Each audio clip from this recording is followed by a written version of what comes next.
Hi, everyone. On today's episode of the Bryan G Real Estate Podcast, today we're going to be talking about small business owners and the entrepreneur mindset. And today I have a very special guest, Karrisa Canfield. Hi. Hello, I'm Karissa. Hey, thanks for coming on the podcast. I really appreciate it. Karissa owns a couple of local businesses. She's going to share that with us in a little bit. And I really couldn't think of who else I'd want talking about this subject than you. So I'm really glad you're here. Thanks for coming on. Thank you. Happy to be here. Thanks. So for those who don't know you, why don't you introduce yourself? I'm Karrisa Canfield, and I do own two Biggby coffee franchises at the moment, hoping to expand on that. My stores are located in New Hudson and in South Lyon. Um, yeah, that's what I have going on right now. All right. How long have you been doing that? 10 years. 10 years. 10 Okay. years in New Hudson. So that was a new store location. And we are 4 years at South Lyon, and that was bought from a previous owner. Okay. What did you do before owning your own business? A lot of things actually. So, Ooh, so did I. This is great. so I do have my teaching degree, and I do also have a realtor's license. Really? And Wow. I don't use either one of those, as you know. And I actually did. My husband and I own real estate, and I ran apartments for 10 years. Wow, that is awesome. I don't know if you knew that. No, I didn't. That's fantastic. Yeah, it was a lot.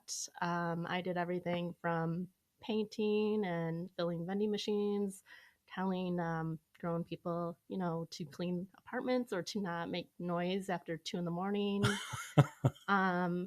So a little bit of everything there, and it also though was what we needed as a family at that time, because we weren't paying a property management or a property manager or a company to run those for us. Okay. And we were fairly young at the time too, so trust is an issue. Trusting a company to come in there and run efficiently, your investment and everything. Also, was able to set my own office hours, so that helped with our daughter, so I could still be at school with her and pick her up and do all the field trips and everything like that. So it worked for us for a long time, and then there came a time that my husband said, okay, our daughter's grown and she can drive herself around, and you're not so involved in the school anymore. What is it that you actually want to do? And he knew my passion was food. So Okay. yeah, I think I'm jumping ahead though. No. That's totally fine. No, that's great. I didn't know that about you. That's really interesting. It's funny because at one point I wanted to be a teacher. Yeah. As you know, my wife teaches second grade, has for a long time, and I've always enjoyed that. I like creative writing, things like that. I also enjoy mathematics too. And so at one point, from talking with my wife, I'm like, I'd like to teach middle school math and creative writing. That was my passion at the time. And this is maybe, well, probably about 13 or 14 years ago. I guess is a while back. And so I didn't go to college right after high school. So I started working retail and stuff. And then I started going back to school. So I had, almost my 2 years at Schoolcraft and OCC, mostly at Schoolcraft doing that. And right at that time, I forget what the exact year was, but that's when, I don't know how to describe it, but kind of everything turned against educators at that point. There seemed to be like this mindset shift, and state budgets got tight and things like that. And all of a sudden, like teachers like my wife, who had been who had been a teacher long enough, were grandfathered into excellent pay, great benefits. For me, being in school at that time and had started taking some classes for that, boy, when that changed, all the new teachers just had half the healthcare benefits, have to pay half of everything, right? And at that point, it was, I had a job I was doing fairly well at the time. I was doing the furniture repair at that time. And I was doing great at that. But yeah, when all of that shifted, it just, I would have had to take like a 50% pay cut, right? I would pay for an education, Right. right? And then take a 50% pay cut Yeah. to start teaching. Of course, we have a growing family, toddler newborn at that time, stuff like that. So it just, it was really unfortunate. And Yeah. that's kind of like my brush with that, right? Um, once again, it's kind of amazing how these experiences just kind of take us from one place to the next, right? Yeah. Yeah. When I graduated from University of Michigan Dearborn in the first semester. So my second semester, I was able to secure in like the district that I was student teaching in a permanent sub. And so that was great. And that was actually special ed Hmm. kindergarten. And Okay. that was such a rewarding experience. I really loved that, but I'm not actually certified special ed. So then when I started applying for jobs for the next fall, I was getting emails back that said, "Thank you for applying, but out of the 12,506 applicants, you've not been selected." And I Wow. was just, it was shocked. Then when you're in school, putting all this time and effort and money into it, they're Hmm. not telling you that that's happening. No. Yeah. So, Like, you're gonna graduate. The world is yours, right? Like, yeah. So that was a little shocking, but thankfully, my husband at that time, he graduated in engineering, and the need for that, he was hired before he graduated. So, what led you to, one, like, start your own business, right? Because it's really kind of strange. It's like I kind of break, just totally anecdotal on my part. I kind of break the working world into two halves. There's like employees, and then there's entrepreneurs or business owners, sure. right? So that was a huge step for me. If you would have asked me 15 years ago would I own my own business like I do now, I would have laughed like, no way. But here I am. So what kind of had you kind of like, one, make the choice to start your own business, and then two, like, why Biggby, why coffee? Um, I honestly think that I really think people are born and um, just develop, grow up to be entrepreneurs. I mean, I'm just somebody that I have to take the responsibility for things. So being an employee is not something I'm good at. Okay. um, Know thyself. yeah. So, even as in elementary school, I think as young as like first grade, I was, selling friendship bracelets door to door. I was Hmm. having lemonade stands. I was having my own yard sale. Like, Nice. Mom, do we need this? Do we need this? Having my own yard sales. So, um, money and staying busy are just things that I have to do as a person. Hmm. I like making money, using money to do good things with, you know, um, and growing up, my family, we didn't have money, so it was like a security for me to have my own money. So I was always figuring out different ways that I could go and buy 5-cent candies and charge 25 cents for them on the bus. and and I mean, there were times that my parents would come to me and ask me if I had money so that they could pay bills or give my sisters lunch money and stuff. So it was always important, and it still is something that like I struggle with the security of. Like I Hmm. have to have it, like um, as a what do I want to say? Cushion. Okay. All I right. is something that I've seen my family not have and struggle with. So it's like something that I'm not willing to go into that same situation. Sure. So then we had the real estate, and that was our business.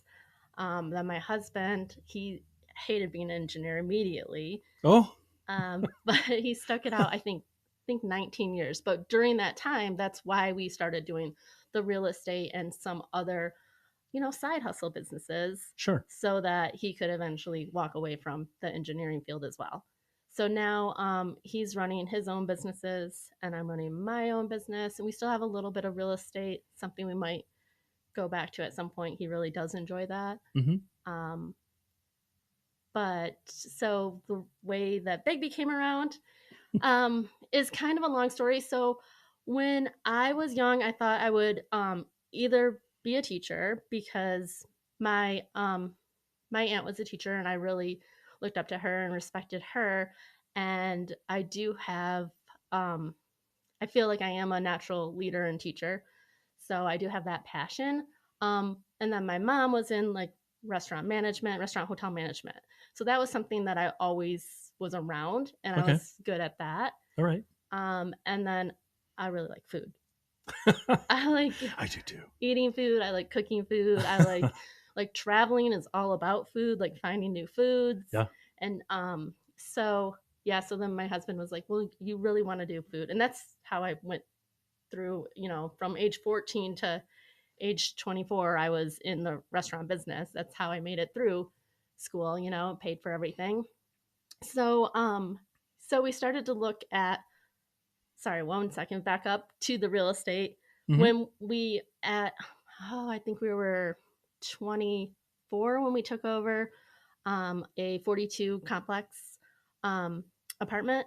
Okay. And so pretty young. And That's a lot to take on. yeah, and it was Like, we made the purchase from a family that had owned it forever. And they were very old school, like sign a one-page lease mm-hmm. and collect cash from all of their renters and everything. So we kind of went in there and, went to the library and went online and found out what we could find out about what should a residential lease actually look like. And right. so we created all of our own processes and forms and everything like that. And it went really well, but it was a lot of work. And so when we started to look at what did I want to do next, we thought about, well, maybe I want to do a franchise because maybe I don't want to start everything from the very beginning and come up with all my processes and systems. Sure. And so sorry, like talking too fast. That's okay. So we looked at quite a few different franchises. Okay. And there's various levels of entry and expectations for how many units you'll open and stuff like that, which a lot of those things just put us over our head, like more than we were willing to get into it. Some of these bigger restaurants, they want you to have 4 in 4 years or something like that, like a Buffalo Wild Wings. Gotcha. And so when we got to Biggby, and you've been into my stores and a lot of people know Biggby, like the home office, the corporate is like one of the stores. It's all bright and colorful. It smells like coffee. There's posters and like inspirational messages everywhere. Nice. So you just kind of you just fall in love with it when you walk in. And then you start to learn how they have all these systems dialed in. And it's very similar to all of the work that I've done in the restaurant business. All of the things that they're like, okay, this person does this. It's very line oriented, if that makes sense. Okay. Yeah, very structured, very line. Yeah. Well, I can see where that could be a comfort starting a new business. Makes sense, yeah. Right. And we just fell in love with what it was about and the fun and the product tastes good and it's good coffee. So this is what I say too, though. People are always happy to see me with a cup of coffee. They're not always happy to see me when I'm knocking on the door asking for rent. Yeah. So it was a big turnabout in a positive way. Sure. Great. So you had the systems and procedures that came with the franchise, right? But you're still your own boss, right? And so you still have some, freedom to work within that too. As you were talking about, having income and a money source, right? We all need it, right? We all need some kind of income to survive, obviously. And it was explained to me really, really well about 20 years ago, right? And so I was talking to my boss, and this is maybe something you know about me. I used to rep salon products. This is the distributor who I was working for. So I was talking to him, just kind of hitting like this little burnout moment. And he said, look, he said, money's not everything, right? And I'm like, oh, yeah, of course, money's not everything, right? He said, no, no, no. He said, but having a stable income and having money coming in on a consistent basis gives you freedom of movement. And that's kind of like, like, what do you mean by freedom of movement? He said, it gives you options, Yeah. right? It gives you choices. So is money everything? No, money's not everything. But it does give you that freedom of movement. I'll Mm-hmm. never forget that phrase. And just having some options, having the ability to, change the direction of your life in a comfortable way, right? And that really did just totally change my mindset on that, on how I viewed money and how I viewed income. Because it is true, right? The pursuit of money is not everything. Um, but now I run my own business because I want to fund my perfect life, Mm-hmm. right? And that's where I think that's where it starts to tip the scale from employee to entrepreneur, right? To not only have our own destiny in our own hands, which sounds very romantic, but you know how it is. It's a grind. Yeah. That sounds very romantic, but oh my goodness, some days. But anyway, no, but it is nice, and that's what kind of tipped the scale toward me. Now at that time, I wasn't even close to where I am now, and but I did say to myself, one day if I own a business, dot dot dot, right? And Mm-hmm. I just started over the years as kind of filing that in the back of my head, thinking I never was going to, right? And so, and like I said, this is 15, 20 years ago, so I never even thought I'd be in a place I am today. But that was at that conversation, they say life comes down to a few moments, right? That was one of them, Mm-hmm. Yeah. right? Because it really did change my perspective on that. It's like, no, I'm not being greedy. I'm trying to fund my perfect life. And when you thought you would someday want to own your own business, did you think that it was realtor, No, realty, real estate? real estate. Like, what do I want to say here? Real estate as a realtor, yes. Um, Did you think it was furniture? You know, you did a lot with furniture. yeah. So I thought a couple things. One, I thought about having a clothing store because that was where I came from, and it it isn't just to sell products on a shelf. Like, well, one, I'm really glad I didn't because society's wardrobe has changed so drastically. But all right, so here's what I loved about working retail clothes. When I was selling suits, um, and this is downtown Birmingham, the store that's I don't think it's there anymore behind the Townsend Hotel there. But anyway, I was selling suits, and what I liked about selling suits was not just selling a high ticket item to get commission. I liked the process of it, and I liked the customer interaction with it. Because back then, 20 years ago, the business suit, if you're a guy, you put on a suit and tie and you went to work. Like that was the wardrobe. That was what was the uniform, right? Unofficially. And so we were selling a lot of suits. But what I liked about the process though was I would have a client I've helped before like come in and I was like, hey, Mr. Smith, good to see you again. Great. He's like, hey, I'm going on vacation. I need a couple of suits for this and that. It's a business presentation. I need something for a social event. I'm like, great. Okay, let's step on back. And so we would pick out like what suit it would be, grab a couple accessories like shirts, ties, things like that. But what I really enjoyed most was going back to the fitting room. Men are very geared to altering their clothes. Right now, buying clothes, everybody wants to buy it off the rack. Mm-hmm. But back then, your clothes were tailored. They were altered. That was just assumed, right? That's why when you buy a suit, the pants were unhemmed, Mm-hmm. right? Things like that.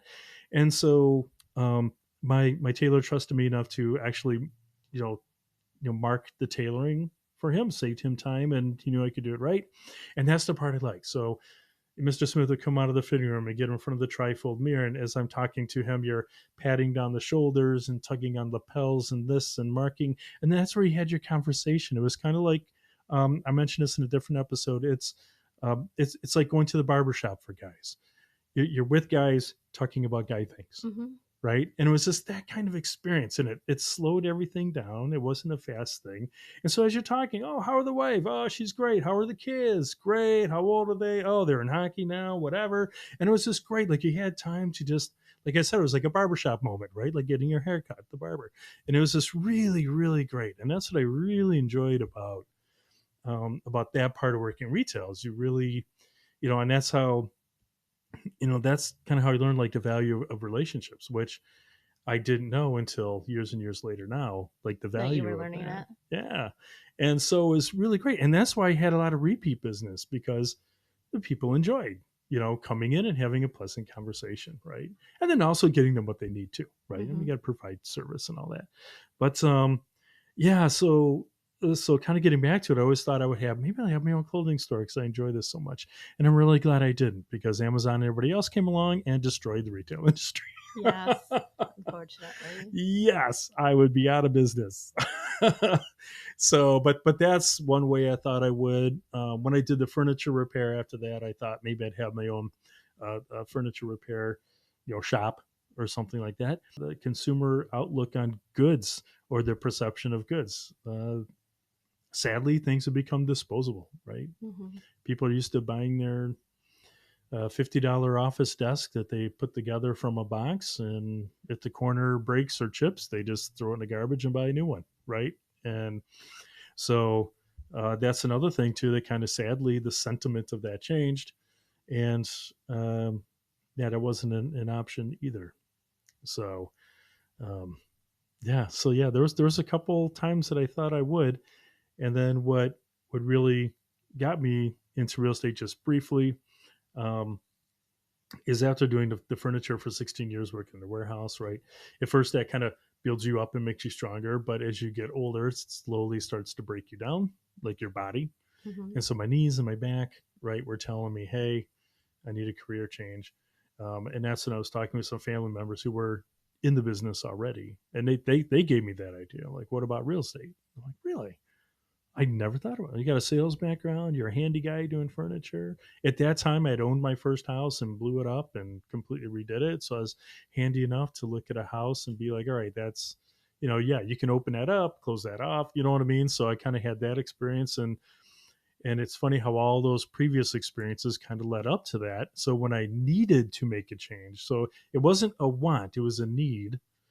Um, that that option presented itself, and I'm really glad it did. I mean, because now things are going really really well, and I'm really really happy with what I'm doing. But that's just real briefly in a different episode. I talk about stepping out of comfort zone, and it talks about these different changes, kind of what I will just briefly describe now. Oh yeah, it was scary every single time. It was a whole new leap of faith. It was crazy. I'm so sure. so this is the real condensed version of it. No, but that's how I got into real estate, and it worked really well. And what I really like most about this is I have the opportunity to do a couple of things. One, to create great lasting relationships with my clients, and then also it finally gave me a way to give back um, to our community, right, to the communities who support my business, and that's something that I know you're very passionate about too, and mine is my drive on that is just quite simply, man, like my 20s were all over the place. I was lost. I didn't know what I was doing in that decade between 20 and 30. And there were a few key select people who really took time to help me and help me get through a lot of crazy situations.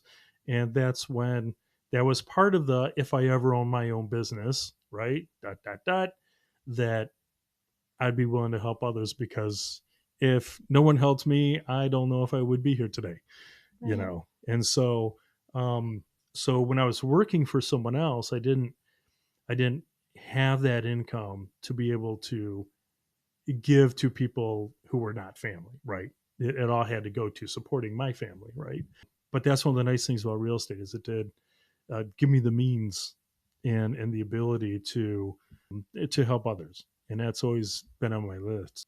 And like I said, I know you're really passionate about that too. So tell me a little bit about your community involvement, some things that you do.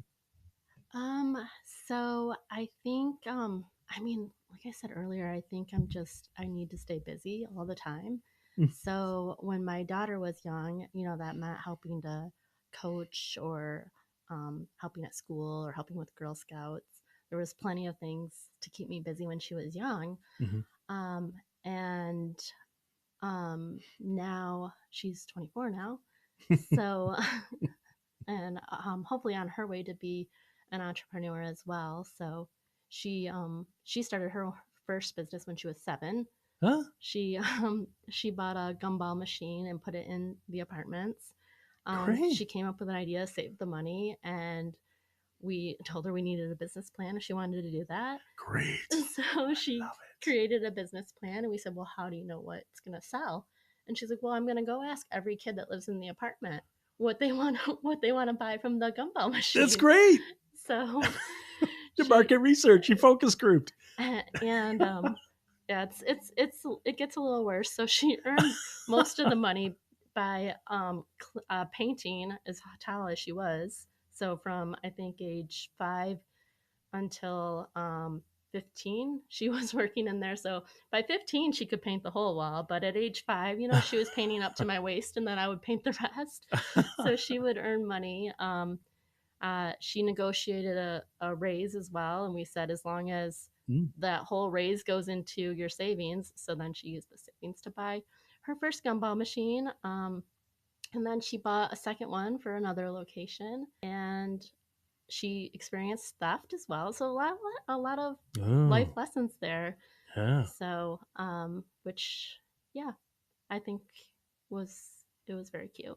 So I've always been involved with her, and so one of the projects that I'm most excited about and proud of is that we have a youth entrepreneur market. Hmm. So I'm involved with the Kensington Valley Civitan Group, and my husband and I brought the idea to them to host a youth entrepreneur market. A lot of the members of that group are either former business owners or or professionals, retired professionals, and Hmm. or still working professionals. So there's a lot of knowledge in there, Okay. and it gives us all the opportunity to help. We open it for free for area students K through 12, and we just help them with their confidence, their marketing, their display setup, um, sales skills, and it's just been a really great project. It's the third year we've been doing it. Great. So that wasn't a standard Civitan program. You No, guys created that within that organization. yeah, Oh, that's fantastic. I didn't know yeah, that. yeah. So, What is Civitan known for, just real quick? yeah, great Like other question. other than that, because yeah. Great question.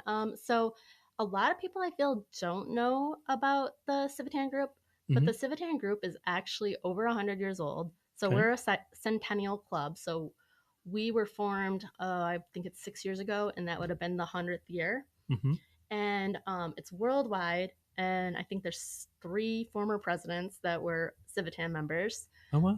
And basically, what it is just it's just citizens who want to improve um, their community. Okay. So whether that's there is a big focus from I don't want to say corporate, but headquarters, I guess, Hmm. on research. Ah. Okay. So Gotcha. especially pertaining to disabilities. So they actually have a center that they fund to do research to um, to help try to figure out what's happening, and if there's a way that we can make improvements and stuff like that. So there is a big focus on that. Interesting. And as an individual club, we do help at events that support Special Olympics and stuff like that. And we do help raise money to send to that research center as well. But then other activities are, what works for your community. So we do a lot for military.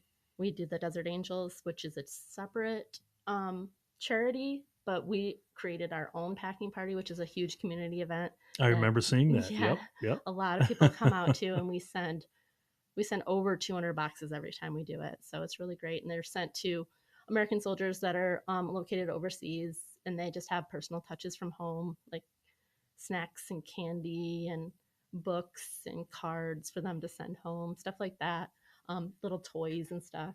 That's been super popular, and we've really enjoyed that. Other things that we do are being involved in the school, being involved in the entertainment community event type things like the music on the grand, Yeah. just just anything and everything really. Great, great. No, that's really awesome. And and like I said, I think that kind of getting back to uh, I wouldn't say trouble, but my struggling kind of beginning, and our family having humble beginnings too. Hmm. Yeah, I like for me, um, whether it's a young person or someone who's our age, I struggle watching people flounder or if they're stuck when all they need is just a little bitty nudge or just a little bit of advice, right? Like, hey, Hmm. try this, right? Like, Hmm. right?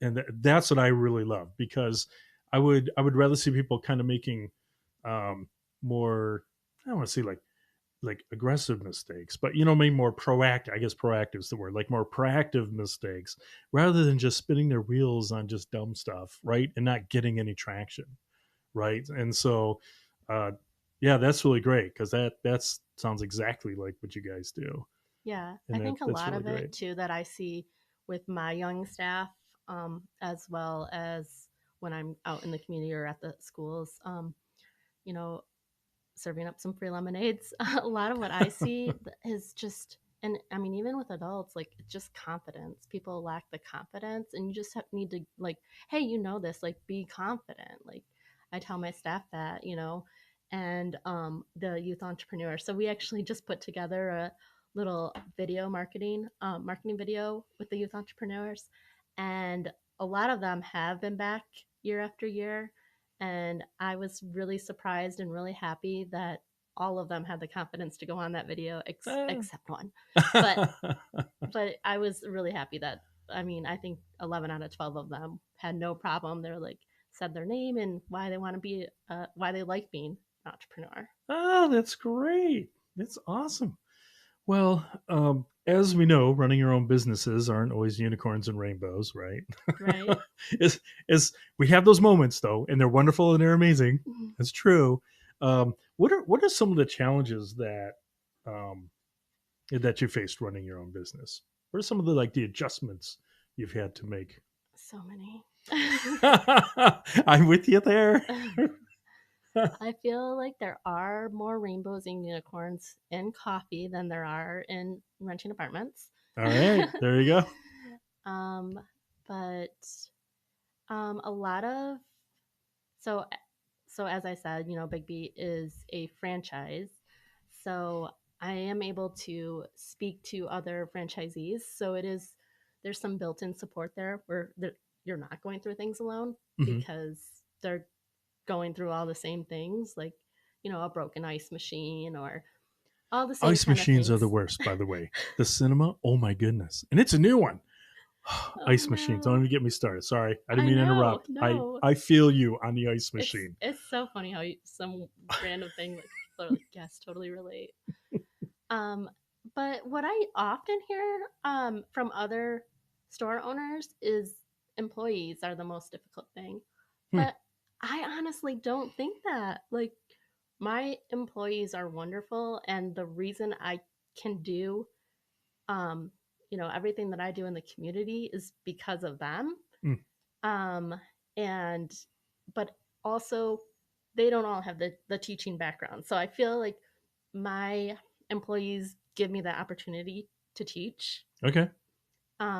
And I'm helping, like I said, to mold them, to make them more confident people and, better leaders themselves, and hopefully the next Biggby coffee owners or whatever business they want to own. They don't have to own a Biggby coffee. But so I don't feel like employees are a big challenge. I mean, there's definitely work that needs to be done, um, you know, to get the right people in the right places for you, and to develop them. Uh, Bigger challenges I feel like are, well, I mean, there's construction right now. We know about that. Oh my goodness, everywhere. Yeah, when you have an actual Mm. storefront and you can't, I can't sell my product online, so I have to get my people in the store. So we're working on that, and Hmm. we are actually trying to get our product, instead of getting our people into the store, getting our product out to the community, by doing more catering or doing event setups where we bring out the, we call it the Biggby break, to Okay, businesses or schools, smart. um, and then we also have the DoorDash and online ordering too. So those are ways, I feel like that's, in general, a lot of businesses are having to find more avenues, to sell their products. Sure. So those are some more avenues that we've came up with. But yeah, construction has been definitely an issue. Equipment can sometimes be an issue, of course. Ice machine. Yeah, I mean, if we don't have people in our store, we need the customers. And so the traffic impedes us or the economy impedes us, then we don't have people in our store, and we have to get creative about how we can sell product without people there. When COVID hit, Yeah. because I know you know this. Restaurants were cut down to carry out only. You guys were severely restricted. Um, it was illegal for us to work. Like I couldn't do a podcast. I couldn't go to someone's house and talk about listing their home or hold an open house or even meet anyone. I mean, it was crazy. It was so weird that first week that everything got shut down. I just couldn't wrap my head I around, know. not like it was $1,000 felony for me to go to work. Like it Oh, was so weird because since I was 16 years old, I got up and right. go to work, right? Like, Right. and but kind of like what you're talking about is making those changes, making those adjustments, and so obviously real estate's very people based, you know business, right? So we had to all of a sudden reinvent how we did things, and that's where the online presence got even more, right? We couldn't have people come to home, so we brought in the 3D Matterport tour where you could be online and walk through a home without being in a home, right? So we had to add that to the business plan, right? We had to, which was kind of neat. So the online presence, which is always important, got even more important because everyone was just home online. Hmm. So you had to up the Facebook and the Instagram, all the social media, everything like that. So that had to be taken to a whole new level. I was fortunate there because I was always pretty good at it. I was already on that bandwagon, so I just kind of took it to a higher level. But I know a lot of agents kind of struggled with that. And then what I thought was kind of neat is some of the old school things came back. Picking up the phone and talking to people, just Oh, having a right. conversation, right? That all of a sudden was where people were not answering their phones. People were home all day, not seeing anyone. And then the phone rang. They're like, "Oh, I'm answering my phone. Like someone called me." Like, right? And just having just great conversations. But you're right. Those are the things. As a small business owner, that we don't have the option just to roll over and play dead. Right. Right? We have to innovate. We do have to adapt. And if we don't, we're done. And so like whether it's you guys in construction, you guys also with COVID made a lot of Hmm. those same adjustments. Same thing with the real estate too. We had to make some massive adjustments. I'm not going to thank COVID by any reason, but it did make my business stronger, and it did. I think it made our industry stronger too. We were able to provide a more broad level of service, which really has not fallen off. Right, I just took all those new things and just kind of ran with them and just tried to take them to even a higher level as much as within my ability. And and I do want to say, just to kind of circle back to the community thing, in case of those who don't know this about me. So I am part of several community groups as well. I'm vice president of our local chamber, Milford Business Association, things like that, um, and a couple other things. But one thing we did, and another COVID reference, was when in Milford we had a one screen cinema in town, right, and it went out of business, and um, everybody's really sad about that. Really sad about that. And I mean, that's a place that was privately owned since 1972, and that going out of business really crushed the town. Like it was bad. And then I just got a call out of the blue from our local microbrewery owner. His name's Ryan. He gave me a call and said, "Hey, did you hear about cinema?" I'm like, "Yeah." And he's like, "I'm getting together some community groups and business owners who want to bring it back. You in?" And I'm like, "Oh yeah, let's do it." Like before I even finished the sentence, I was saying yes. Is So he on that Milford Business Development or whatever? no, he's not on the Milford Business Association. That's something else. He's just a Okay. local business owner, Oh, the microbrew. And so we had known each other, through chamber and then drinking beer. I guess, we like that. I like food too and beer. But no, we just happen to know each other. And so yeah, he reached out to five other people, the original seven of us. And we had, yeah, a couple high school teachers. I mean, me as a real estate agent. He owns the one of the owners of the brewery. We had a lady who did like the technical directing for the two high schools in Huron Valley, so she had some technical theater experience. And yeah, then we had another one who's someone's mom who was our treasurer. She was great. And she was a project manager from GM, was her work history. So she became our GM wow. and kept all of our creative minds on track while we're all like, "Oh, hey, let's like, no, no, no, bring it in, dial it in." So she was great. So she kept us on track, which is great. But no, but that was a great thing that I did see. Once again, being in a position where I was able to contribute something really great to the community, right? Yeah, I love that story. Oh, thank you. And it's a much longer story. I'm just trying to bore people. No, but it was great to see the community just rally. This is right in the height of COVID. We got the keys in September 2020. We had a remodel. We raised $100,000 during COVID. Had an army of volunteers that showed up. Like as things started opening up again. I mean, everyone from high schools to seniors, everyone in between. I mean, the town just totally rallied, and it was so great to see that. Kind of like restored my faith in humanity for a Right. minute, right? It was Mm-hmm. like, oh, this is so great. And that, once you get a taste of that, you just want more, right? And that's like, all right, well, all right, this is cool. We got this going, and now it's doing well. Like, what else can I do? I'm going to join this thing, and then it kind of started. And then the wife has a conversation like, if you join one more board, you're out. All right, okay, I promise. Yeah, I've totally been there. I know, and well, when you're part of stuff like Civitan or chamber of nonprofits, like it's really hard because sadly, eventually you have to say no to something, Mm-hmm. and you hear about these other wonderful people and more wonderful people and more wonderful people, and you want to help them all. And if I was a billionaire, I would, right? But just limits on time and me having my own family, right? Because I Mm-hmm. don't want to be an absentee husband and father, right? You do have to kind of dial it back from time to time, um, and you have to pick and choose. But what we can do, and I know you like this, is you can like train others to help others, Yeah. right? So it doesn't have to Mm-hmm. be just, you and I shouldering everything. We can be like, when someone comes to you for help, like, hey, I can't join this, but let me give you some advice. Here's some structure. I know, I guess, to make a phrase, kind of franchise that help, right? Like, Right. here's the template that worked for us.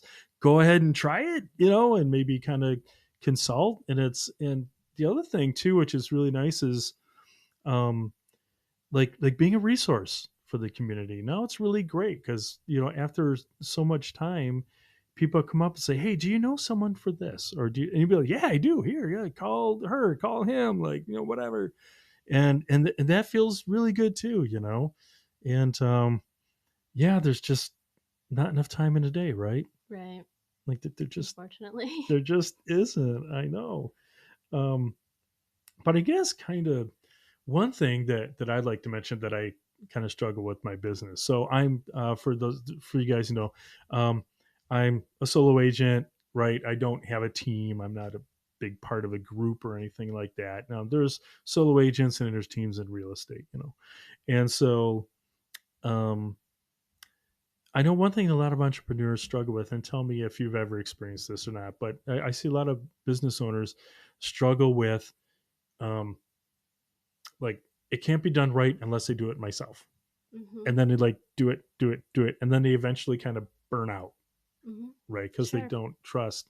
Have you ever experienced that yourself? Yeah, sometimes it feels like even as a franchisee, and you think, oh well, you have a franchisor that's supporting you, but and they do, but sometimes it feels like I'm doing everything, I can't do everything.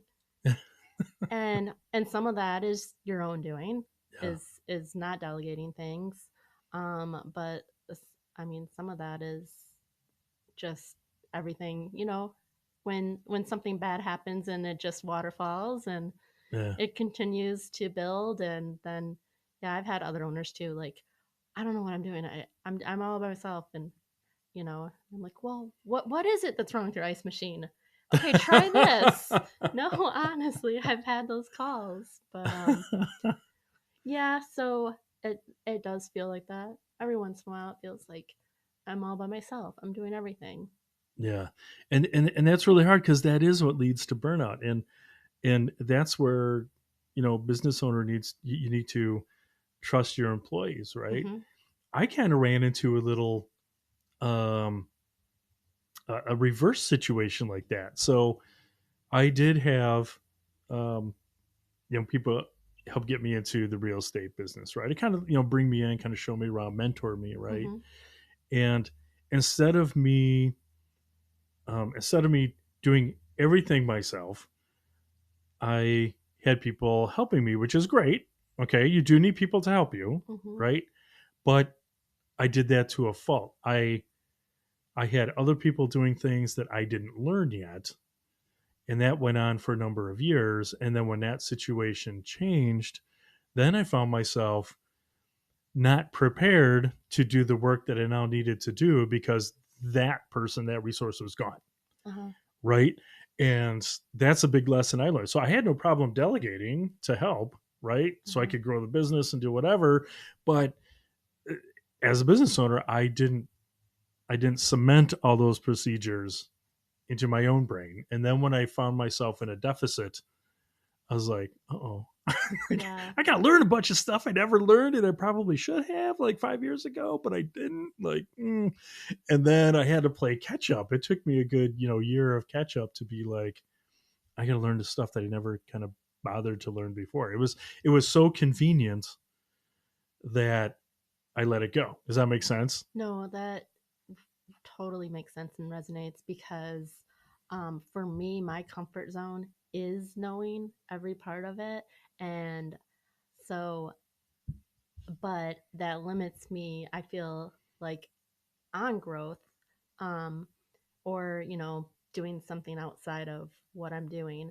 I know how to do every part of Biggby Coffee and I do every part. And I think that is important for my young staff to see that I can do it all and that I will do it all, Mm-hmm. and they respect that. And that's part of the problem. I don't find people being an issue in my business. Now, my husband's businesses are far more complicated Mm-hmm. than coffee. What does he do? Like, Um, he owns Billy.com, which I guess he says is a marketing company. This is really bad that I'm saying this right. Um, Basically, it's like Angie's List. okay. So you're they're essentially pairing together the end user and the contractor. Mm. Um, Creating those leads and pairing them together. Um, but it's requires a lot of software development and stuff that he doesn't know 100% of. So Mm. he does depend on people to do these jobs and to delegate it, but that's so far out of my comfort zone to know if they're doing it right. So I really do respect people who can do that. It's just not something I can do. Yeah, and it probably is one of the most important business lessons to learn is being able to delegate, but also being able to know it Yeah. because you have to because when you're the small business owner, it does all come back to you. And if there is, like I said, people come and go in our businesses, and if there is a deficit there, and in personnel, we have to be able to plug ourselves in and fill the Yeah. gap until we get someone else. But we also have to relinquish that control, and it's not easy to do, right? Another thing too was um, having someone help me with my marketing. I'm a pretty creative guy, but I don't have time to make postcards and flyers, and I do a lot of my own social posting, but particular social posts, things like that.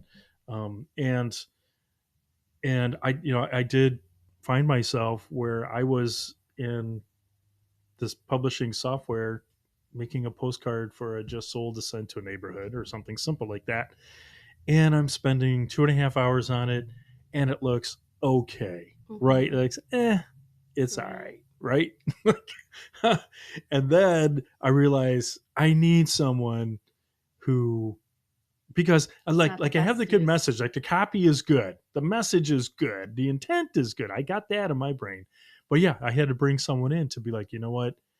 Can you take my good intention and make it beautiful? Because this is what you do when you're a specialist in this, right? Right. And being able to give that up. Right. And it's not the best use of your time to do things like that take you that long. That's absolutely true, because I'm in outside sales, right? And if I'm not out there growing the business, then the business isn't moving, right? And so yeah, so if I'm bogged down, you know, knee deep in admin work, or if I'm trying to do make an ugly postcard, it's not growing my business. That's not what I should be doing. And so I think that's a really big deal for, you entrepreneurs out there, is, being able to delegate, trust the people who you brought in to help you, but also don't lose touch with it. Be familiar with it enough that if you need to step in, you can step in, and know what your strengths are, and know what your weaknesses are, and hire people to help with that. You're listening to the Bryan G Real Estate Podcast. If you'd like to learn more about me, check out my YouTube channel, Bryan Gutierrez Keller Williams Real Estate, or go to my Facebook page, Bryan Gutierrez Keller Williams. And if you want to hear more of this podcast, please subscribe. Now back to the show. When I was hiring my first admin, I have a business coach, and one of the first things he said was, his advice was great. So, have you ever heard like those DISC personality profiles, right? Yeah. I'm with Keller Williams. They call it the KPA, the Keller Personal Assessment. Okay. Same thing. It's same thing, just different name. So, so my coach advised me. He said, "Hey, you take this first." I'm like, "Why am I taking this?" He's like, "I know where you're gonna go with this. You need to know you, man." And I'm like, "Oh, come on." He's like, "No, take it." No, cool thing is, through my office, I only have to pay for it. I just called the office, like, "Hey," he sent it to me. And I will say this, I was honest. I didn't try to game it. I answered honestly, truly, just I did good that. And when I got that report back, it was crazy accurate. It was like they crawled inside my brain. It freaked me out. Wow. I'm like, what? I'm like, what? And then to see it on paper, like, you have a tendency in this situation to act this way. And I'm like, oh my God, it's right. It was like, and there were a couple things that weren't right, but I'm telling you, 90% of it was spot on, and it freaked me out. And I'm like, wow, holy cow. So anyway, the point of me taking it first was then to, I had a couple applicants that were interviewing for the admin spot, is to have them do it before the interview. So, request number one, for an admin who's supposed to be able to get things done, is, here's your first deadline. I'm going to send you this KPA. Please fill it out by next Monday, afternoon, and then we'll have that interview on Thursday, right? Okay. Or something like that, right? And if they missed a deadline, not a good admin, right? Right. But getting that back was really good. Not just from a curiosity standpoint, but I got to find the yin to my yang. That's what, yeah. Yep, that's exactly. What I figured you were looking for. Right. Because that's what my business coach was telling me. I give him credit for this. He's like, don't hire someone like you. Yeah. It's not going to work. Right. If you have the same personality, which is our natural tendency, right? Right. I like you. You're cool. This is going to be great. We're going to have fun. Sometimes I worry that my staff is all turning into me. No, but it's yeah, it's like yeah. So, but that was really but kind of getting back to the point, right? When we talk about these real key characteristics to owning your business, right? Delegation, involvement, right? Um, knowing your business, really knowing your business, right? Knowing those rules, knowing that structure, providing that structure for your employees. Your employees do want that structure. They don't want to flounder, right? When I was an employee, I'm like, boss, tell me what to do and I'll do it. Right. So if you're unclear on that, business owners, right, then your employees don't know what to do, and that leads to frustration Right.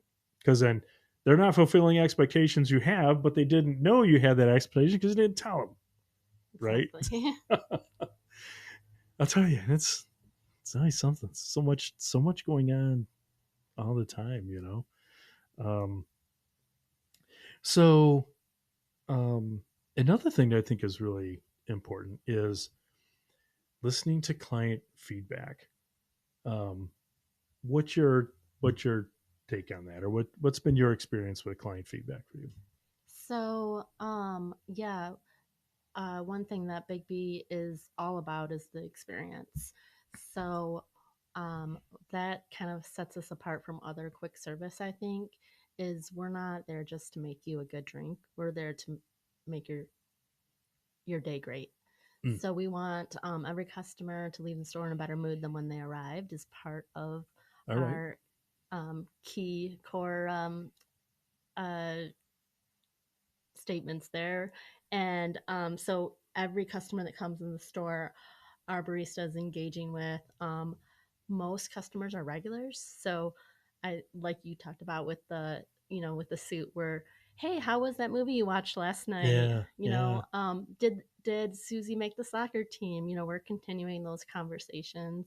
nice. Um, we're not only do we get feedback on our store, we'll also get feedback on nearby stores, and they'll tell us everything. It's basically like being a tailor or a barber or a bartender. Right. They will tell us everything, and it does get passed on. Like we'll say, oh, Bryan came in and he said that somebody made his drink, with white chocolate instead of chocolate. Guys, everyone remember that his drink gets regular chocolate in it. Mm, It does get passed on, and it is very um it's taken very personal, like any compliment or complaint, like we really do care. hmm. And that's from even like the newest baristas. They really Right. care. They'll tell a manager like, this person said that, what should I do, what should I change? So it's definitely important to listen to your customers, and to let them know you care. If you care, they're going to come back, even if they know mistakes happen. Right. They're going to Right. come back because you care that the mistake happened and that you fixed the mistake. Absolutely. And yeah, listening to the feedback. I mean, actively listening, people, right? Yes, Like, yes. don't just be like, yeah, yeah, Yeah, sure, no, okay, that's yeah, something you have to teach young people. Like, yeah, hey, when you're talking to this person, like you might not be able to maintain eye contact the whole time, but make sure that we're at least like looking at them a couple of times because they're making the drinks at the same time. sure. But it's something that yeah, we have to teach, and you'll it's surprising how much kids will come out of their shell at this job. Like Hmm, it's really does teach them a lot of life skills. Um, awesome. They'll Yeah. go from being very shy and shaky and not wanting to look at anyone to Yeah. when they're walking in, hi, how are you? Oh, that's Starting great. it. Isn't that awesome? That's so great. I one of the it's funny when you talk about confidence. I'll share a story here. Um, one of the reasons why I got into retail in the first place was I I stuttered, Hmm. but only in certain situations. This is weird. For me, it was all mental, right? I know for some people it's a physical thing that they struggle with stuttering. But for me, and I have no idea why, because when I was a kid, like, talking to therapists was a bad thing. You were crazy if you did. So I never talked to anyone. I probably should have. I would today if I had that issue.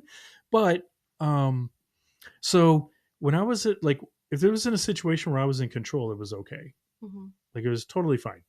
A familiar situation, a comfortable situation, I would be totally fine, speak really well, not a problem. when I got in a situation where I was uncomfortable or something went wrong and things got awkward and weird, whether it was like a weird argument or something, or maybe not even an argument, it's not quite the right word, but when I was out of my element, Mm-hmm. I would just really stutter. And it would just the words out. It was bad. It was just really. It almost stopped my conversation, and it just. Could you feel it coming on? Did you know that you were when you talked you were going to be stuttering? Yeah, it like if I started a conversation and started going in an uncomfortable direction, and I'm not talking about like with my parents because that's Right. fine, but with friends or as a kid, other adults I knew, like teachers or something, you know what I mean, where it's not totally familiar people. Yeah, I would be like, I wouldn't say I'm going to stutter, but I would sit there and I just the first thing and as soon as the first thing happened, I'm like, oh Mm. no, Oh. and I would like get the and what was happening, or at least what I think, this is anecdotal, is that my brain would be going so fast Uh-huh. that I couldn't get the words out. And by the time I wanted to get the word out, my brain was 5 words ahead, which caused the pause. And then, of course, M's were, got clumsy and things like that, And no, I wasn't like it wasn't that bad, but it was definitely interrupted like the cadence of my speech and everything. And again, not going to a therapist or anything. I just finally just got really frustrated one day. I'm like, I'm tired of this happening to me. Like, I got kind of angry.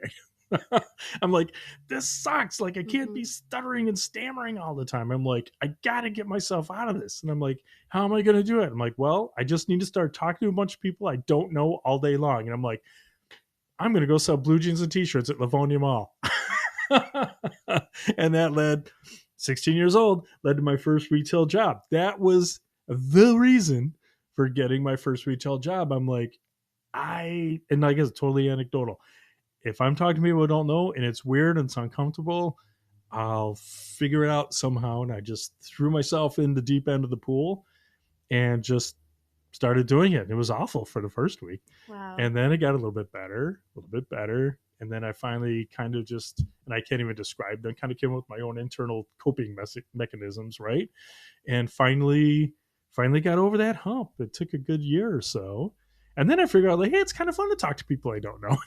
Kind of like your kids at the counter, right? Yeah. It's like, oh, okay, well, this could be kind of fun. Yeah, it's interesting. No 2 days are the same. Like, all right, I kind of got into it, and of course, I mean, being in sales from the age of 16 onward, of course, really helped with my vocabulary, presentation, talking to different people, empathy, things like that. And yeah, but that's how I got into that, because I had that really uncomfortable stuttering, stammering thing, but it And was getting in front of people that. yeah, most people aren't going to say this makes me uncomfortable. Let me do more of it. I know, crazy. That's great What though. was I That's thinking? so great. But you're right. It's being able to put ourselves in situations that do push us, right? Getting us in a very healthy way out of that comfort zone is really good for us. Mm-hmm. Um, and so, in fact, I did a whole episode on comfort zone on that, and what a wonderful concept that is. Um, but so that just kind of triggered that from my memory there from way back. But kind of getting back to client feedback, and business owners, you have to listen to your customer feedback. Okay, you guys and gals, you really have to. When somebody comes to you with something, you have to be able to take that in and don't internalize it, don't get angry, but you have to listen to it. Now, as we all know, some people are going to be snarky, right? We're going to get that. They're having a bad day, they're going to dump it on us. We get it. But in general, we do need to listen to that feedback. And if there is a serious flaw in our business plan or in our personalities, we got to be able to make an adjustment. And I'll share something that is still to this day, even being in real estate 10 years, the hardest phone call for me to make. And this doesn't happen very often, knock on wood, okay, is, it's often competitive with real estate, right? Someone wants to Sure. list their home. They say, hey, Brian, I want you to come, possibly list my home, but I'm interviewing 2 other agents. You're one of 3. Mm-hmm. Okay, great. No problem. So I set the appointment, I go. Again, rarely when I don't get it. No, just kidding. But there are those times because no one bats 1,000, right? There are Sure. times when it goes to somebody else. It happens. Um, and it could happen for 1,000 different reasons. But one thing that I have trained myself to do in the last like couple years or so, 2, 3 years, is for me making the hardest phone call ever. So I'll go interview for a job, it goes to somebody else. And usually people will text you or email you, right? Because they want to be nice. They want to be like, Uh-huh. it's not you, right? Uh-huh. And it is awkward for most people, right? Um, and it still hurts. I won't lie. It still hurts. But So don't it's do that. sales. Don't do that, people. It is sales. It is what it is. Just be nice about it, people. Okay. If you're not going to hire me, just be nice. Just That's all hire I ask. Bryan. Yeah. Or just do that. You're right. But what I've done is when that happens, I will pick up the phone and I will call them, hi, Mrs. Smith. Hey, this is Bryan. Congratulations on finding a great agent. You're going to do great. I know that person. They're awesome. You're in good hands, right? But I would like to just ask you, just so I can improve my business skills and presentation, would you mind just sharing with me why you wanted to go with the other agent over myself? Yeah. Just so I can improve my business. And that is a hard phone call to make because you're getting the rejection, like the why, but it's a wonderful call because you know exactly why. Sometimes I'll get, well, my husband knew this other agent from Mm-hmm. college and Mm-hmm. didn't realize they were in real estate. Oh, okay, it wasn't me. Or I've had before, well, when they ran the comps, they just talked in more detail about this particular thing, or this is a lakefront property, and it seemed like they had more experience selling lakefronts than you did, or something. But that whole time, I got a pen in hand, and I'm Mm-hmm. taking notes as they're telling me because that has really helped me dial in my interactions with people and listing presentation, but it is very hard to hear. It is so scary making that phone call That when the phone's ringing. It's like, Yeah, that's such good advice though, because not only are you learning and growing from it, but the client also knows you're still interested. So mm, if something happens on this deal or possibly the next deal, that agent's not available or retired, not in business anymore, then they might remember that you did that follow up call. I never thought of that. I think so. Oh, that's a I think great it's insight. powerful. I feel a bit better. No, thank you. Thank you. Feeling a little bit better. But people still be nice, okay? But getting back to the point, right? We as business owners oftentimes we believe so much in what we're doing. This Mhm. is such a great thing, such a Mhm. great business. We're working so hard at it. And then when you do hit that rejection for whatever reason, you know, we can't internalize it. We can't personalize it. It's the business, right? Mhm. That client made a business choice to leave you for whatever reason. Sometimes it's all them. Sometimes there's jerks, yes, but sometimes it's not. And if we don't listen to that and reevaluate our business plan to help avoid that situation before, right? Then that could start. That's where the business starts to falter, right? Uh-huh. And it's not easy. I freely admit it. That's the hardest phone call I've had to make. Like it still is. I think it's important though. Yeah, yeah, and we really do. And so this has been a fantastic conversation. I'm Yeah. so glad you came out today. I was just wondering, is there anything you'd like to just kind of share as like a parting thought or anything with us? Um, I would really like to encourage our community to come out to support the youth market. Mm. So that happens at Biggby in South Lyon the second Saturday of every month from May through September. And it is 10 a.m. until 3 p.m. So they can hit the city farmers market 9 until 2, and then they can come to the youth entrepreneur or opposite. Oh, nice. Yeah, so I Huh. really would like to see our community come out and support the youth entrepreneurs so that they'll be encouraged to be the next business leaders of our state or country. Um, Other than that, I mean, as far as it's pretty local, like Yeah. audience. Yeah. Okay, as far Yeah. as local audience, Yeah. we have I think Brian's involved too with the music on the Grand, Mm-hmm. so that'll be happening next. Well, I probably shouldn't say next because I don't know when we're gonna go live. But coming in the next few weeks. it happens on Wednesdays in the summer, throughout the summer. Food truck and concert, and there are a lot of fun and a lot of activities for families. Biggby usually has an activity there, and our Civitan group usually has an activity there as well. So just lots of things happening in the community that I'm really involved in, and I just want to see more people come out and say hi. Yeah. And of course, come out to our stores in New Hudson and in South Lyon. I will honestly say I've never had a bad coffee there. It's always been good. You guys are awesome. And hopefully always a smile, I assume. Always. Once again, thanks for coming on to the show. I think this is like really, really helpful. I think it's really kind of nice when entrepreneurs can share with each other, what our successes are, what our struggles are, to know that we're not alone. And even though we're in different industries, we're still small business owners, and we still experience a lot of the same things. And to the audience, you guys out there, the next time we go into a small business, please support them. Please give them encouragement because we could use it. And of course, we both in particular, do contribute to the communities that sustain our business, and that is a part of our business plan. And that's one thing that I really like about you and Biggby and what you guys are doing. So. Yeah, I know a bunch of the small business owners in the community, and they're all great people. I'd love to support them, and like you're supporting me, and absolutely, it's what we need. Everyone needs to support each other, right? That's right. Anyway, well, thanks again for coming on. I really appreciate it. It's been a wonderful talk, and I'll see you when I pick up my next latte. Okay, thanks, Bryan. All right, see ya.